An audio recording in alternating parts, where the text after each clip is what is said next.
Let's watch the Balkans podcast. Ooh, that's a vibe setter right there.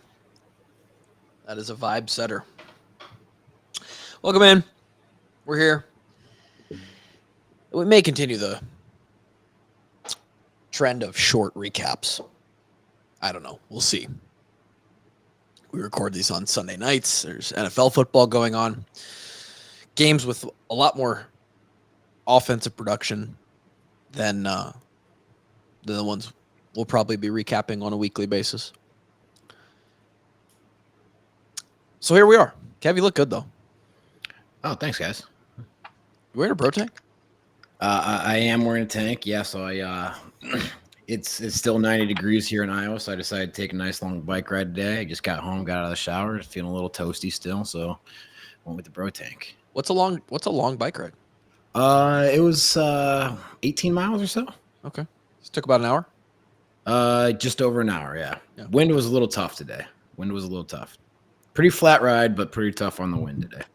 How about it being 90 degrees? Didn't love it, man. No. Didn't love it. Especially yesterday. It's a long day in the heat. My youngest brother was back home from Kansas City, so this weekend. So this morning, yesterday we got together for my birthday, my family. And then this morning we woke up and early we went and disc golfed. And it was super nice, like 65 degrees, great morning. Come back home, hang out, middle of the day. Lauren looks at her watch and she goes, dude, she's like, it's 90 degrees. And I was like, what? Like, what the fuck are we doing? It's October 1st. It's hoodie season. Should be. 90 degrees, man. Grant, how are you doing? I'm doing good. Doing all right. Finally, we conquered the what felt like impossible feat of the Broncos winning a game today. So now, do you feel like as a Broncos, you don't get to play the Bears every week? I was just gonna say, do you feel like as a Broncos fan, this could be the only week, considering it took a historic comeback against the other worst team in the league? Like maybe. I did. Oh, it was one of those weird games where I was like, I know we won, but I didn't forget what happened in the first half. That was abysmal. I think we have more wins under our belt. I think it's possible. We got the Jets next week. I think there's possibility for wins out there. Okay. And Drake showed up again. Drake, we're glad you're here. I was surprised by that. It's no, Drake's changing the narrative. All right, Drake's the underdog here. He's showing up every week. Drake, you'd be surprised at how many people we got. And this is actually something I wanted to start with, not just on the Drake front, but we did get a few Drake-specific messages like, hey, I really appreciate and enjoy Drake showing up. Several people messaging us saying they understand that it can be they are empathizing with us in our position. It can be hard to get on the microphone and talk and have fun doing this. This thing is for fun in the end. And people are like, hey, we appreciate you getting on the microphone. Iowa football is not fun. And we'll get to that. So I'll eventually let you guys down. So sorry in advance for that, but I'm here for now. It's good that you're under promising, and then every time you do show up, we over deliver. So I'll get to the game here in a second. Anything else I wanted to mention? Oh, I just wanted to say, and we bring him up every now and again, but I just watched Christian McCaffrey just absolutely dominate the Cardinals. He almost had 5 touchdowns. He could have had 5 if they would have handed it off to him at the end. They let Purdy sneak it in. I'm just glad to see him do it against professionals, what he did to us. It makes me feel better. 8 years later, too. Yeah. 8 years later, and he's still doing it. He gets beat up, too. And the guy he's like a robot. So good for them. 49ers. I was just thinking, actually, just this weekend, how good Stanford was for a couple of years there. Unreal. And they're just really bad. Yeah. They're like a bottom 5 Power 5 program. But, man, I forget what the stretch was, but it's from they had a good, I feel 5 to 8 year stretch where they were consistently ranked, and a few years there, they were a top 10 team. I feel like 3 years in a row. Yeah, Grant, find me the records from like 2012 to 2017, 2016. Just find me the record for like the last 20 years. Yeah, you're right, Kev. It's kind of weird. They have But we kind of talked about like what it took to be a blue blood last episode, and that's one of those things. Like they have pretty tough academic standards, and even if for athletes, I think it's kind of hard for them to allow people to get in. That would be something to be extremely tough to sustain for a long period of time. Yeah, when you've got academic standards like Northwest, I mean Northwestern runs into the same issue, right? So they've been cheeks for the last 5 years. But yeah, you look at it. Okay, was that 2010 12-1, 2011 11-2, 2012 12-2, then 11-3. Off year go 8-5, then 12-2. That's the year they beat us. Then 10-3, 10-3, 9-5, 9-4, 9-5, 9-4. Then they've fallen off since 2019. But they had a really good stretch there. Fuck yeah, they did. I mean, they had 6 years. 6 years. Their down year was 8-5, but they had a 7-year stretch where they winning were double-digit football games. They were winning double-digit games. That's just really damn impressive. It is. Two teams that aren't going to win double-digit football games this year: Iowa and Michigan State. Probably not. Still possible. We'll see. Possible. Not gonna write them off quite yet, but the math is there. I will say this: somehow, we might be favored to win 10 games this year. Probably not. We are favored to win this next game. What's the line early here? 3.5. Wow, that's and interesting enough, and maybe this will take us into our little betting recap here. Purdue made me look like a total asshole. Same. Because I thought Purdue was cheeks, right? They go out. Turns out Illinois is cheeks. Illinois. How is Illinois so bad? They're supposed to have a good defense still this year. They had a really good defensive line. They gave up 44 to Purdue. Torched. Yeah, I took the under in that game at 54. I'm like, I'm an asshole too, I guess. It was a pick 'em. I took Illinois. I was like, I think Bert and the boys will go in and get it. Illinois evidently horrible. So I went 1-2. The Iowa game went over by the legs of the kickers, and great game for punters, kicker. Great game for specialists yesterday, by the way. It was a great specialist game. And I had Illinois to beat Purdue. My one game that did hit was Grant. Remind me, what did I have? It was Texas. Yes. Who they had Kansas's QB last minute scratch before the game. Oh, was that what happened? Yeah. And they were still in it for a little bit. Yeah. No, like halftime, very close. It's like 10-7 late in the second quarter, right? Yeah. Did you see the play that Kansas scored on? No. Oh, it was kind of a wild play. I think it was an option. They ran like a speed option or something like that. Okay. And the guy's like 20 yards downfield, and the guy who he's optioning to is still behind him, but he's trying to find someone to block. There's no one to block, but he's still running behind him. Quarterback gets smoked pretty good. Ball squirts out right in the guy's hands behind him, and he runs another 20 yards for a touchdown. It's pretty sweet. What the fuck? But that's like one of those plays when you're playing defenses. It's like, well, that's just unlucky. Yeah, there was a few wild things that happened yesterday. In the betting world, I made a decent amount of money on a Penn State in-game line, which I felt was the easiest bet I've ever made in my life. Penn State was struggling with Northwestern early, and the line jumped down to, there was an alternate line of like minus 10.5 in the second quarter when they went down 10-3.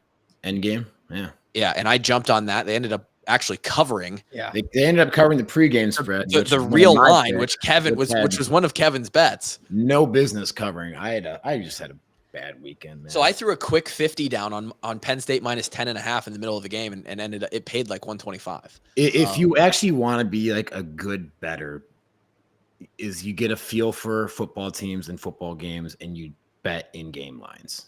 That's like probably the most profitable way to do it. What I did there, where you bet like a heavy favorite when they struggle early in the first quarter, that feels like an easy.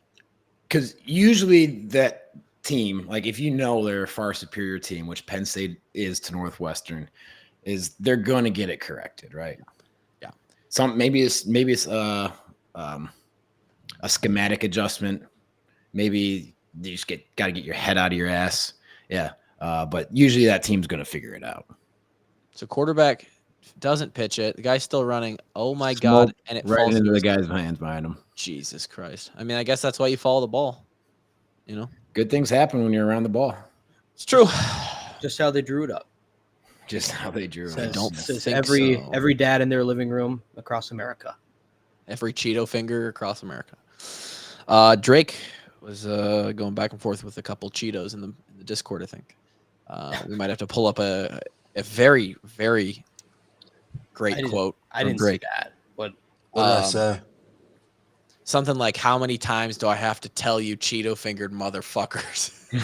No, I called them mouth breathers. Oh, mouth-breathing motherfuckers. Yeah. Oh, no. That's what you said.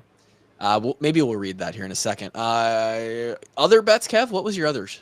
Let's see. So I had the under in the Illinois-Purdue game. Illinois. So that one did not hit. Yeah, I mean, Purdue puts up 44. So, 54 was the over-under in that game. That goes over. And then I had the under at 40 in the Michigan-Nebraska game. I was expecting Nebraska to play a little bit better defense. Final score is 45-7. So that brings me to another fun, long shot parlay. 1 and 2. Yeah, 1 and 2 for me as well. Grant, we'll get to you here in a second. I just want to give my bad beat of the weekend. Sort of, not really. I had an 8-team money line. No, I had an 8-team parlay. One of them was UCF money line. One of them was the Nebraska cover. So obviously Nebraska wasn't close on the 17.5 or whatever. But if they do that, I'm a UCF meltdown away. I saw the end of that game. From play of the year. From a ticket that was going to pay me $800 for a $5 bet. Just the Nebraska and UCF game away from that. Which I know there's plenty of stories like that. You're not really that close if you're 2 games away. But some of those, I mean, that was an unbelievable meltdown by UCF.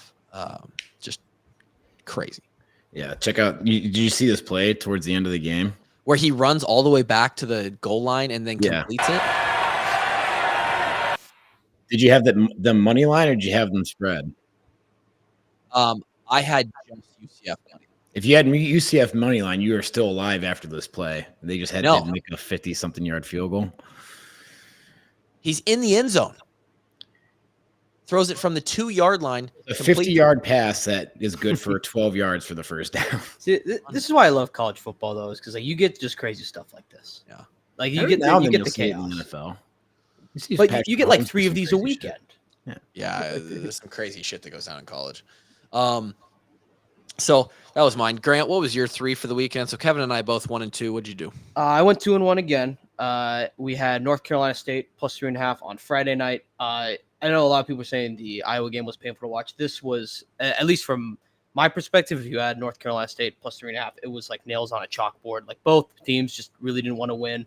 Lots of bad penalties and such, but North Carolina State got it anyway with the loss. They lost by 3, so it was good to go anyway. And then Ole Miss got it done against LSU, despite the refs trying to rob them at the end. Some weird call on the bobble there with the LSU touchdown, but ball don't lie. Lane Kiffin got it done anyway. And then Duke, unfortunately, didn't get it done. They had them, I felt like, at the end. They ended up getting up 14-13 late in the game. And I was checking that a bunch during the Iowa game, too. Like, you had situations where, like, it'd be a quick timeout. But does anyone have a line? Does anyone have a score for Duke right now? Just no one cared and no one wanted to humor it. But they didn't get it done. I still think Duke's a really good team, though. But I think Notre Dame was just a little too much for them. I agree. I think Duke's going to have a good season. Yeah, but actually, there's a few schools in the ACC that really aren't. Oh yeah, Miami's still chugging along there. Yeah. Louisville. Yeah, Louisville. Jeff Brom taking the lateral move and just elevating Louisville to undefeated program. Like I said, I watched Louisville played NC State and that was not pretty. That was there was nothing. There was not a lot there that I was like, this is crazy impressive. Except they turned into like the Chiefs every single third down. Like they were better on 3rd and 20 than they were on like 2nd and 3 the entire night. It was outrageous. But no, I actually had I had one of my like better weekends in all, just like betting. I feel like I did a good job, and then also got the I was so happy the overhit in the Iowa game. I was just fired up about it. I was just really. Were you? I was. Yeah. I was fired up about it because I had the under. Oh no, I was just I like I said, I've been rooting for those this year. I'm trying to defeat the narrative. You're an over guy For Iowa, yes. Okay. Drake, if there's a silver lining, you didn't have any picks this weekend, so you didn't lose. You lose if you don't bet. It's facts. Yeah, so good stuff. I still have an NFL parlay that's live right now as well. As long, if the Chiefs cover, I got the Chiefs money line to finish one out today, so I'm with you. If the Chiefs covered it, I hit like a plus 300 parlay, so we love that. Using one of Betfred, shout out to Betfred for the sponsorship. If you lose a certain amount of money in your first however many bets, they give you like this free $111 worth of betting, and they split it between like three $37 bets on my count at least. I don't know if that's how it works. Yeah, apparently Betfred just doesn't want your money. There's like, you can bet it. If you win, they'll give it to you. They'll give it right you back. Lose, they'll give it back to you. I mean, it's unbelievable. Yeah. Bonus kings, baby. So I threw down a $37 bet on this plus 300. So I'm about to get paid out like, I don't know, like 120 or something like that. We love that. We love that on a little Sunday. It pays for the Sunday Culvers, which I hit. Triple butter burger. What is the cost of the Sunday Culvers? $26.04 between the two of you. Yeah, so that's a triple butter burger meal with cheese curds and a bottle of water. A single cheeseburger kids meal for Lauren with fries and a bottle of water, and then 2 scoop hot fudge sundae. $26.04. Has that been hit by inflation at all in the last year? It certainly has. Yeah, it used to be down around 23. It's up around 26. So it is tough times, and everybody's feeling out there. But we still find a way in the budget to carve out some space for the Culvers. Their custard is unmatched, and I think if I'm not mistaken, I think Lister put I don't know if it was Lister or somebody else was at my Milwaukee Culvers today. I don't know if he was on his way home or. Need to find it here in the food channel of the Discord. Lister was at our at the Culvers in the IMAX theater in Milwaukee today. So shout out to Listy. He gave me some. Some nice woodwork. I gotta share with you guys today. Yeah, Lister. You got his wood. I took his wood. That's awesome. Yep. Had it in my hands, felt it. He has great wood. Yeah, he has phenomenal wood. He's really good with his wood. He knows how to use his wood. Works it. Yeah.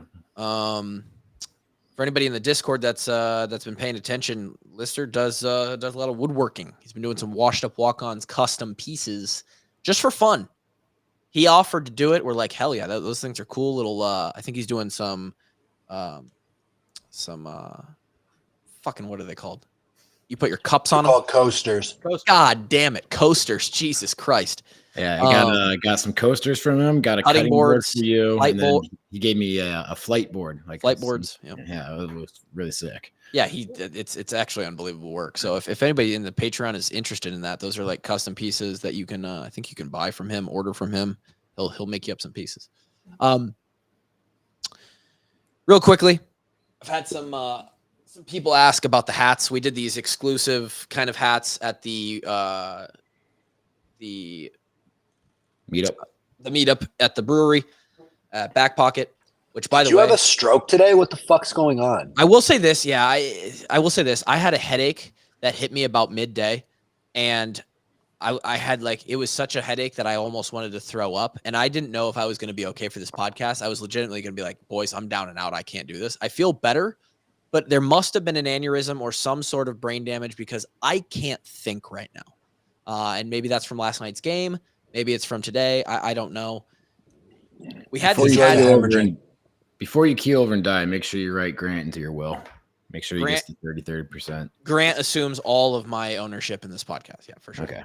These hats right here, the new wash up walk-ons design, we sold them at the Back Pocket meetup They have not been available to anybody online until this week. They should be up this week. I just put an inventory order in for them through one of our other great partners of the show. That's AdCraft Custom Apparel and Merchandise. Now, usually we pump their custom web stores, but today, more recently, we've been pumping the new Hawkadelic website. Oh, This is their website, of which is their premium Hawkeye brand. They do a lot of cool, sort of unique, old-timey feel. So 80s, 90s designs, and it's really cool. If you go to the shop, under brand, you can click and find your boys, the Washed Up Walk-Ons. Kind of disrespectful that we don't have Grant in that picture. But it has a little ditty about us that has all You of know our what? merch. If Grant came to the meetup in Indy when he was there, he could have been in that picture. That is true. That is true. Grant's fault. Just Photoshop Grant's face on all of those babies, and then all the onesies just are Grant wearing onesies. Oh, that's such a good fucking idea. I'm having them do that immediately. Grant, you're now going to be the baby in the onesies. That's amazing. No, but they've got really cool designs. It's premium. It's premium apparel. Kevin's talked about how soft their shirts are. They use the old designs with the hawk stiff arming and fist in the air. Look at this shirt they got right here. Iowa Hawkeyes winning in Ames. It's what we do. And it's just a hawk kicked that's back. a great shirt. Yeah, it's amazing. They've got all these. One of my favorite tees that they have on here is their just "We Own Ames" tee. That's all it says. We Just straight own to the Ames. point. Yeah. And evidently this. Oh yeah, October is Breast Cancer Awareness Month, I believe. So they've got the little Beat Cancer promo going on. Fight like a Hawkeye, pink merch. It's a great soft pink there on the crew neck. It's fabulous, and they do really good work here. So check out hawkadelic.com, and it's a great spot to get some merchandise. So More shirts coming soon. yeah, more shirts coming soon. One with possibly Grant, the Grant design on it, the G-bone. So let's get to this game. Drake, you shared an opinion yesterday, something unrelated to performance-wise that I very, very heavily agree with, and I got several other people in totally unrelated conversations just came up by chance that agreed with. If we're going to do an alternate and we're going to go all black, then let's do specified all black unis. Don't just wear the normal home black and then put black pants with it. That shit looks terrible with It them doesn't look- half height socks. Dude, I was not joking when I said that looks like the Vatos and Muscatine, brother. It does look Like, it looks like Marshall. The higher the socks, the downer the foo. Yeah. It looks like Marshalltown, dude. I'm probably unpopular opinion. I hated the away look too. I hated the black pant with the white jersey. It was even worse. Yeah, It was even worse with the white jerseys. boys, we need an all white. We need all white would look clean, We and need then all like white. the all blacks that we had for the Minnesota game, I Yes. thought were clean. Yes, Those two. and obviously the 2017 blacks with the gray eye design. Yeah, like Drake said, that was like a full different alternate uniform. Make it, if we're gonna all black, then do a specified custom design for the all black. Somebody in the complex, please listen. You have the money to do it. You spend $3 million a year on core powers. Okay, you can spend a couple dozen, to $50,000. It doesn't even cost that much to order a team full of jerseys, custom blacks. It ain't that bad. Oh, we got it pulled up here. The golden goat on that bootleg late in the game. Look how with the big gold numbers, man, and I the love all it. black pants. Well, Those yeah, look and so then good. we took the stripe off the helmet and Yep. had a bigger Hawkeye on the. Yeah, We haven't seen. What was the last time we saw an alternate? Was it the old Penn like State old 2018? Is that Well, it? I mean, they wore. I think they wore like all black, like the same thing they did yesterday for Last year. Minnesota 21. 2021? 2 years ago, yeah. Did they I'm Maybe. pretty sure they did. with Padilla at quarterback? Is that? Yeah, I feel like it.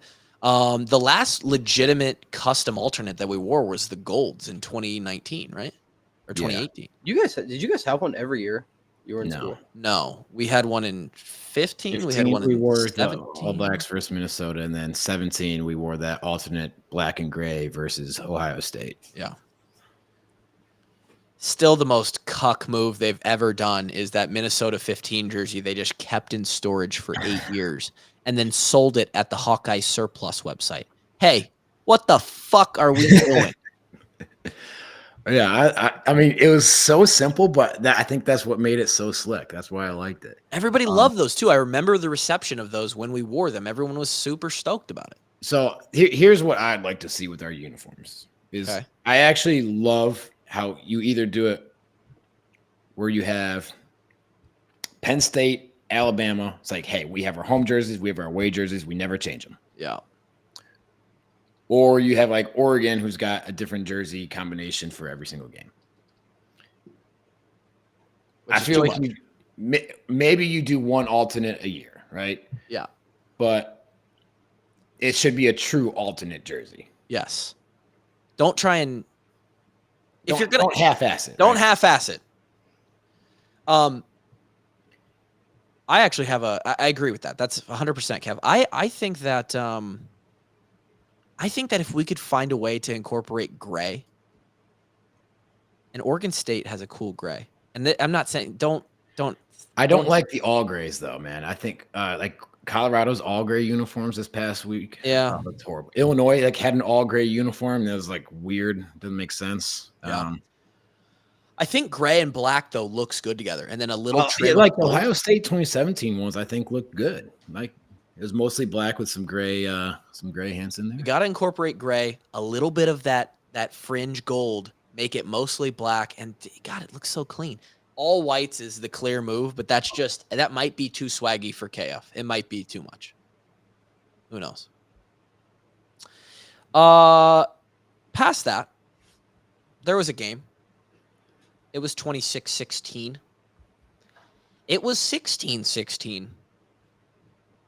for a while. It's also 13-16. And it was 13-16. It was 10-16. It was. Let me tell you.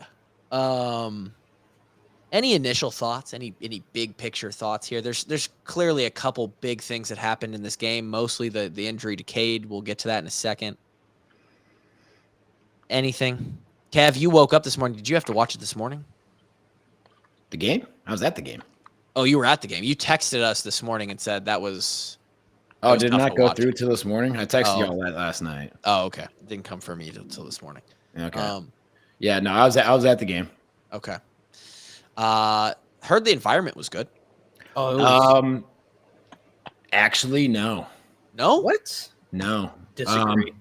55 out of the 60 minutes, it was not the Kinnick at night environment you're used to. Okay, so just for the end when it got exciting. Just for the end when it got like I think it was like maybe Michigan State's second or third to last drive when we finally got like a false start, timeout, false start. Then the crowd started getting into it. Then the team started playing a little better. We tied it up. Then Coop, it was. I mean, Kinnick at night is special, but there was not the electricity that you normally feel for a Kinnick night game for the first 55 minutes of the game.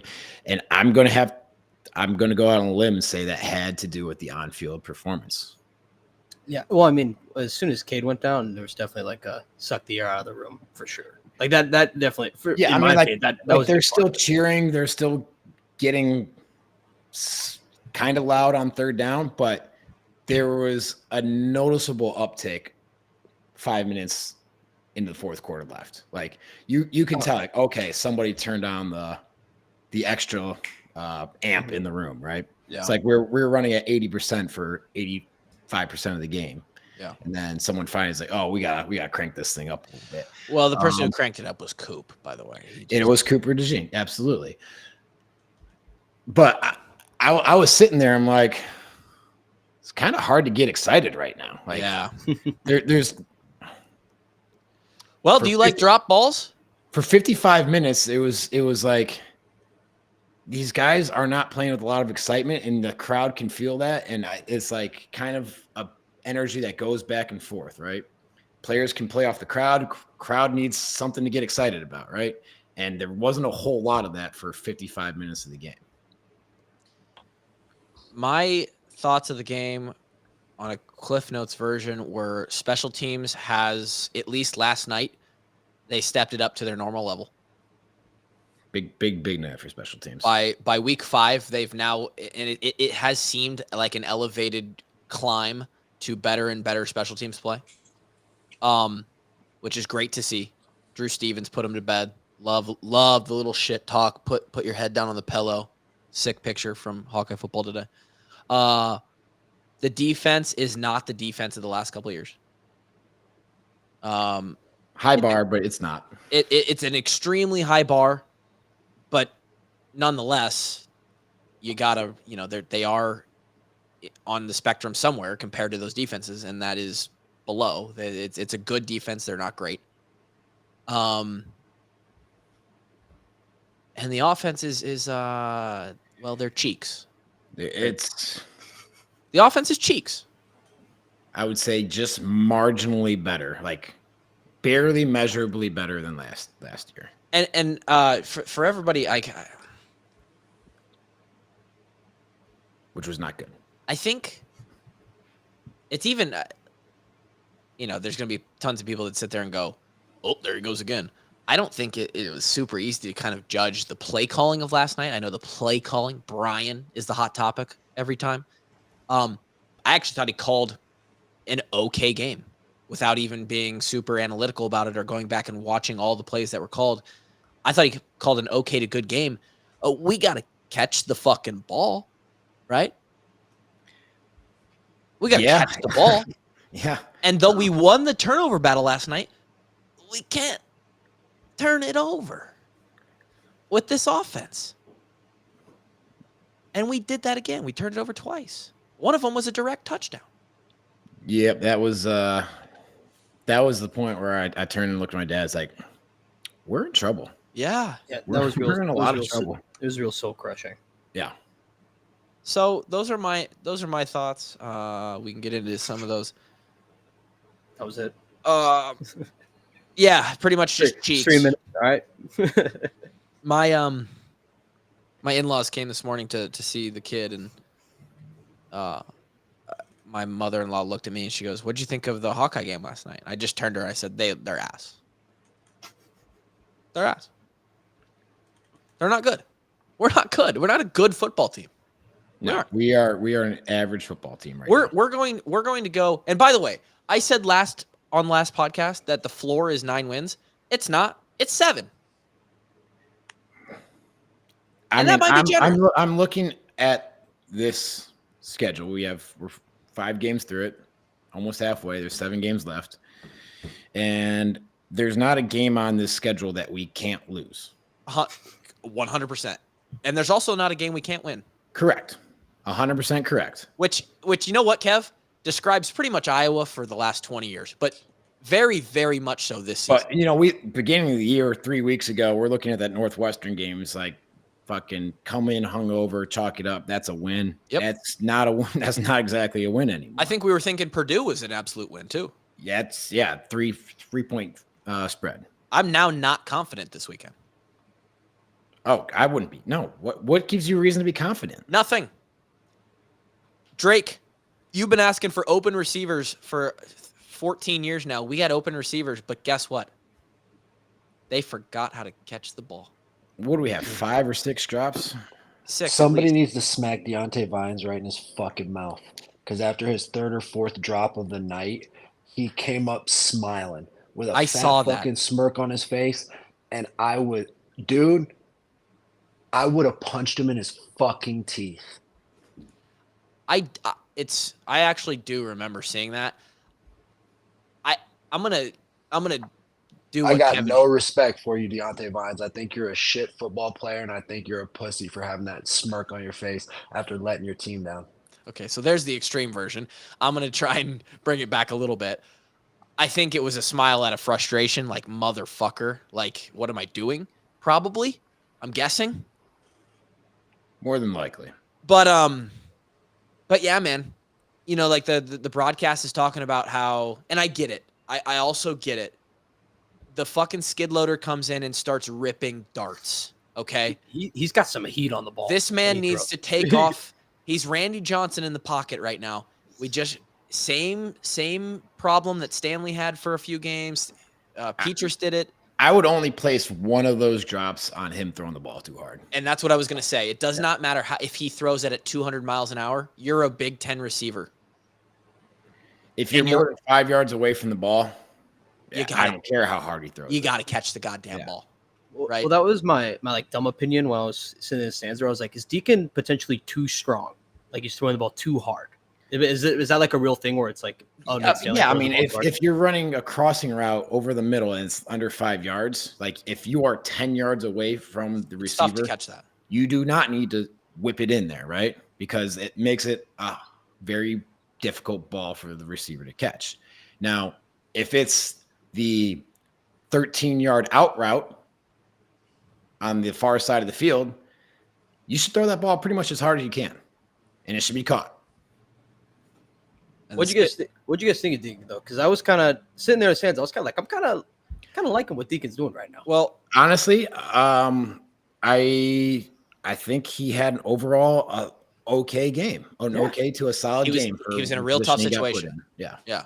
I think it looked like he had a decent feel for the offense. Mm-hmm. I mean, which is to be expected. He got all the first round reps the last 2 weeks of camp. Yep. I felt like he had a decent pocket presence. Yep. Which, by the way, pass blocking still awesome. I wouldn't say awesome, but it's good. It's a lot better than it was last year, right?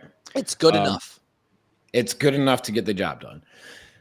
I mean, he had one bad pick where he throws it late. He's staring at the guy the whole time. Telegraph some guys. If he's going to throw that ball, it's got to be on the break. He holds on to that one way too long. Safety comes in and makes a pretty easy pick off of it. Missed a couple throws, but overall, like he's a guy we can win with, right? Yeah. Given what we saw from Cade the first 4 games, I don't think there was a huge noticeable drop off in this game at quarterback. I could be wrong, but it's sad. It's sad because I wish there was, right? Because I wish Cade had been balling out and the stats were there. Well, I think, Cade has never been healthy. And if you want to look on the bright side of this, we ran some naked boots. That's probably in the bag again, right? It's like, well, and this brings you just answered a question that I was going to get to. I got asked more than anything yesterday. Hey, is there some silver lining in this where now all of a sudden a healthy Deacon maybe allows us to do more or at least try more than an unhealthy Cade?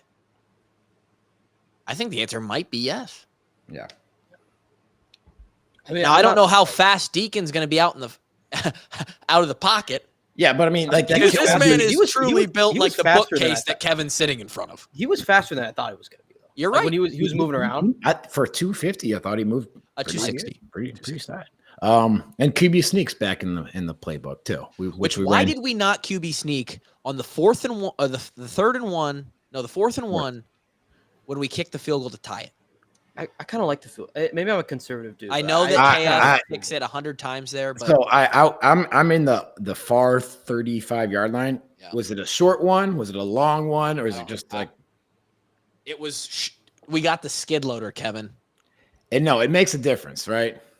It does. Because QB sneak under 1, pretty good play. 1.2 to 1.5 yards. It's a big difference. And we actually showed that on defense. We stuffed that little dude on one of their sneaks. Yes, we did. Huge, just a terrible mistake by Michigan State to even attempt it, and huge capitalization for the Hawkeye defense there. What was I saying? I don't know. Deacon's okay. He's good enough. Was the QB sneak the right call? No. I am probably going for it there. And I looked to my dad, it's like, if we miss this field goal, they're going to call for Kirk's head right now. Yeah. Because, okay, I'm thinking like we tie it up, right? What makes you think that the offense can provide you another score here? And the defense has not been playing phenomenal, right? They've given up drives where Michigan State's moved the ball. Thank you to Michigan State for turning it over 4 times. Yeah. I would have gone for it, but hey, worked out, right? You're right. Normal and KF goes for that 1,000 times out of, or he kicks it 1,000 times out of 100 because it's just who he is. He's like, hey, let's tie this fucker up, huh? I think it depends on the team. I think like when we were playing, he was a little bit more aggressive on 4th down. I thought because compared to the last couple years, right? Because you think about Drake. 21 and 22. You have an awesome punter who is great at pinning people inside the 10. He had a top 10 defense that you felt pretty confident about getting you the ball back. Yeah. With good field position. All we had was some hillbilly from Decorah. Right, exactly. So that's why we were a little bit more aggressive on 4th down. We had Nate Stanley Yilnats, who was give me the T-shirt. Nate Stanley Yilnats, who was great at quarterback sneak. So we were more aggressive back then than I think we were for the last few years. But yeah, I think we're on the 15-yard line or something like that. 13. I mean, man, if there was ever a time to get I think you got to press your luck there. Like I said, it works out, right? Defense ends up getting, I mean, Coop put his foot in the ground. He basically said, "Okay, I'll do it myself." He is him, by the way. Well, I got to look back at what happened on that. Did we rush the punt there and like Michigan State's just super slow to get out into coverage because there was no one around him when he caught the football.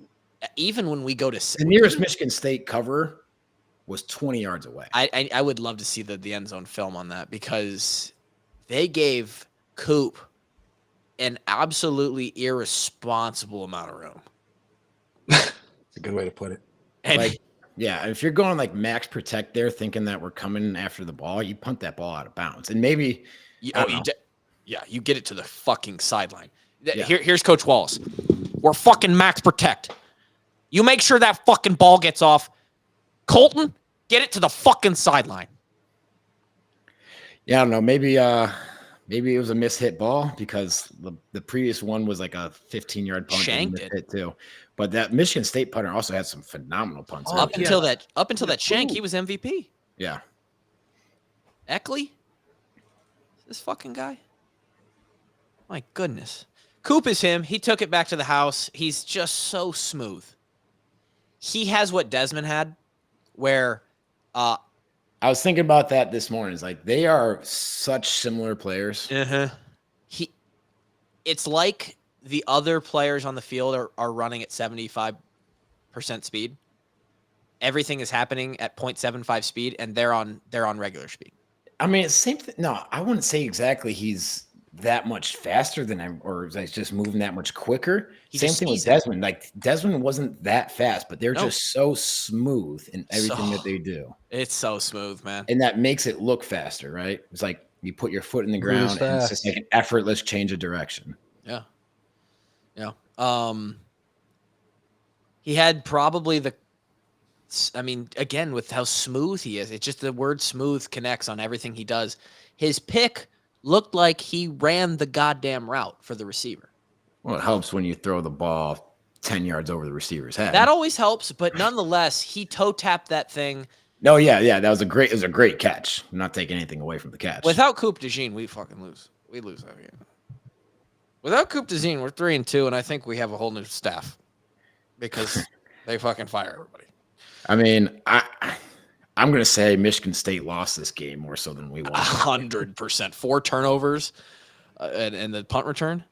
They came into the highly touted blackout Kinnick at night environment and they were ready to steal one, and they pissed it down their leg.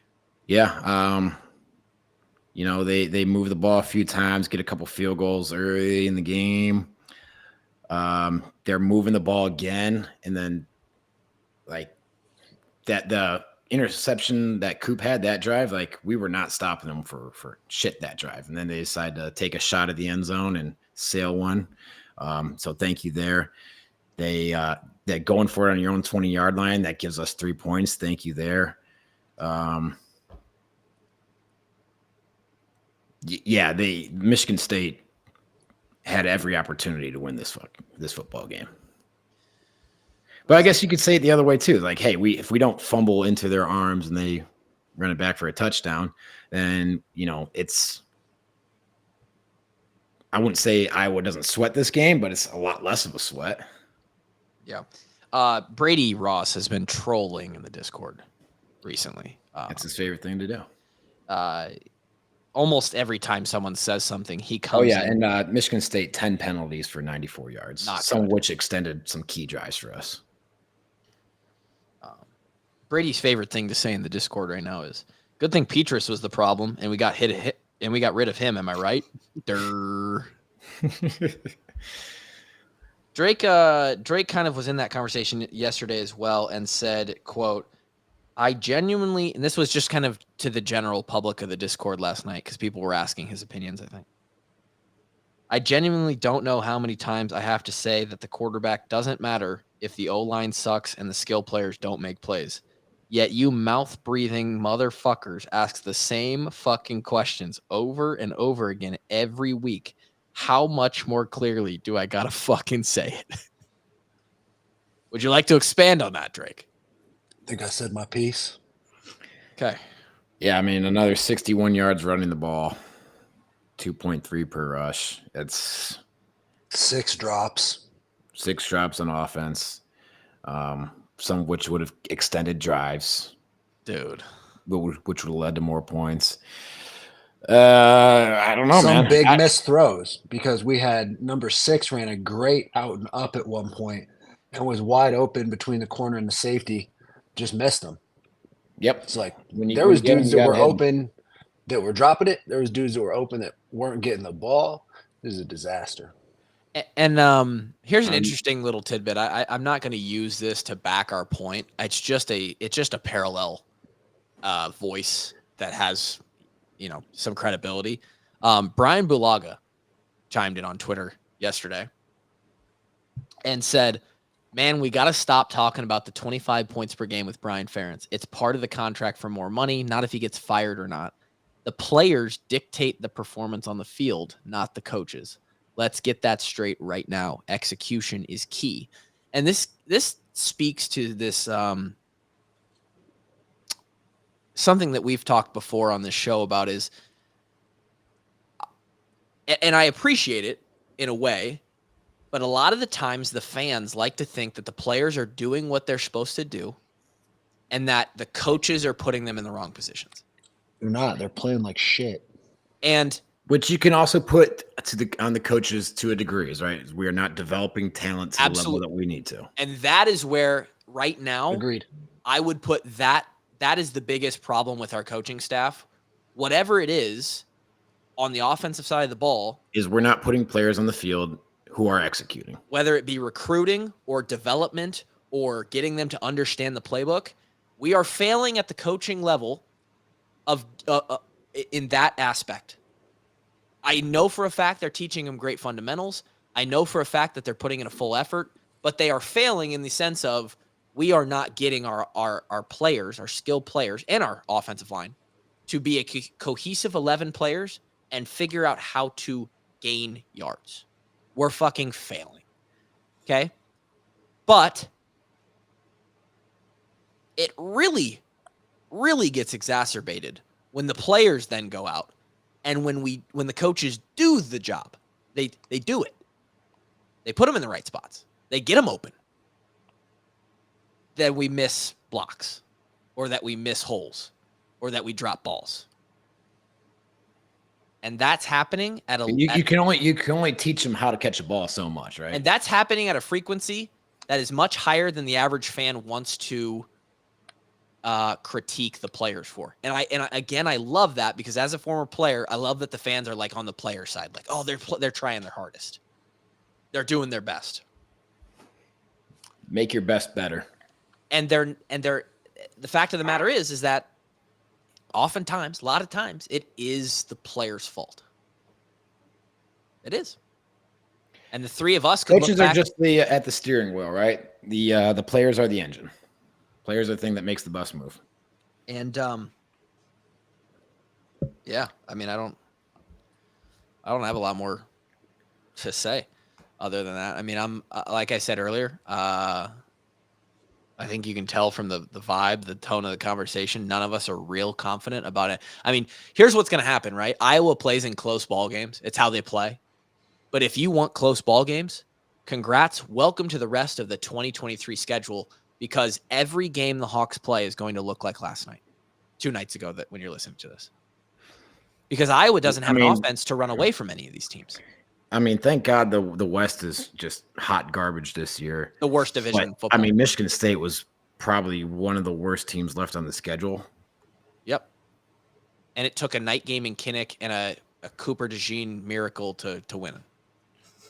I mean, are we fucked, dude? We're not fucked. I mean, I'm going to bring this back to a KF quote is, hey, don't turn a loss into a win. If you play really well against a really good team, you still lost the game. Don't turn a win into a loss, right? We got the job done. The number one goal is we scored more points than the other team last night. We won the game. We're 4-1. Yeah. We're 1-1 in league play. Mm-hmm. All of our goals are still ahead of us. But we need to improve. And that's the most alarming thing is I am not seeing week-to-week improvement, really. That's real obvious. And it doesn't help that we now lose Cade. From what it looked like, I mean, he couldn't even. I don't want to speculate on what it is, but I don't think we're going to see Cade the rest of the year. Which is just so shitty. I saw a couple tweets, and they're like tongue-in-cheek, and it's kind of almost disrespectful, like tweeted out there, but it's true. It's like, hey, we never knew you. Nice to meet you. You know, like something like that. It's like, fuck, man. We didn't even get to see his. He's got another year if he wants it. No, he does. But for now, skid loader's up, and now he's gonna. I mean, what's big is the fact that he's gonna get a whole week knowing he's a starter now, right? He's gonna get a whole week of prep. I mean, we're gonna get a little bit more rhythm with the receivers, hopefully. It's going to be, I mean, we're going to be in these ball games the rest of the year, and it's just going to be, it might be just a lot of tough watches. Yeah. I think I think the guys came into the complex today, and, you know, you feel all right because it's a win, but it's a win that no one really feels that great about. Yeah. Like, you have some lows. I specifically remember we beat Minnesota in 2015. You know, we're talking about the jerseys, bring it back up. I think it was like 40-35 was the final score, something like that. Yes. You're looking at the poster right now, aren't you? Yep. Iowa 40, Minnesota 35. Yeah, there you go.